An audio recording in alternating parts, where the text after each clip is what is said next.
அதை பார்க்குறாங்க சுற்றி இருக்கிற ஜனங்க. என்ன நடந்துச்சு, ஏன் இப்படி காத்தடிச்சது, இவங்க என்ன வேற வேற லாங்குவேஜில் பேசுகிறாங்க, கலிலேயாங்கிற ஊரை சேர்ந்தவங்க தானே, இவங்க எப்படி நம்ம லாங்குவேஜில் பேசுகிறாங்க அப்படின்னு சொல்லிட்டு. இப்போ இந்தியாவிலனா நம்மளுக்கு என்ன தெரியும், மேபி தமிழ் தெரியும், இங்கிலீஷ் தெரியும், சில பேருக்கு தெலுங்கு பேசுவாங்க, மலையாளம் இந்த மாதிரி தெரியும். நம்ம சைனீஸில் திடீர்னு பேசினா என்ன நினைப்பாங்க எல்லாரும். சைனீஸில் நம்மளுக்கு யாரு கூட நம்ம இப்போ பேசுகிற பழக்கமோ யாருக்குமே தெரியும். யாருக்காவது ஃப்ரெண்டு இருக்காங்களா, கூட காலேஜில் ஸ்கூலில் படிக்கிற ஃப்ரெண்ட்ஸ் யாராவது இருக்காங்களா சைனீஸில் படிக்கிறேன் இல்லையா?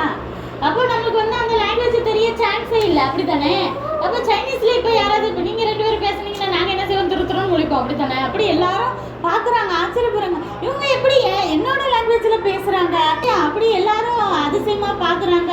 அவங்க கத்தி கத்தி பேசுகிறத பார்த்த சில பேர், எப்பயுமே ஒரு கூட்டம் இருந்தால் அதில் கிண்டல் பண்ணுறதுக்குன்னே சில பேர் இருப்பாங்கல்ல, அவங்களாம் என்ன சொல்கிறாங்க, இவங்க ஏதோ குடிச்சிட்டு வளர்றாங்கப்பா, அதான் ஒரு மாதிரியா கத்துறாங்க, குதிக்கிறாங்க, துள்ளுறாங்க அப்படின்னு சொல்லிட்டு கிண்டல் பண்ணுறாங்க. அப்போ பேதுரு எந்திரிச்சு சொல்கிறாரு, இது நாங்கள் ஒன்றும் குடிச்சிட்டு வளரலை.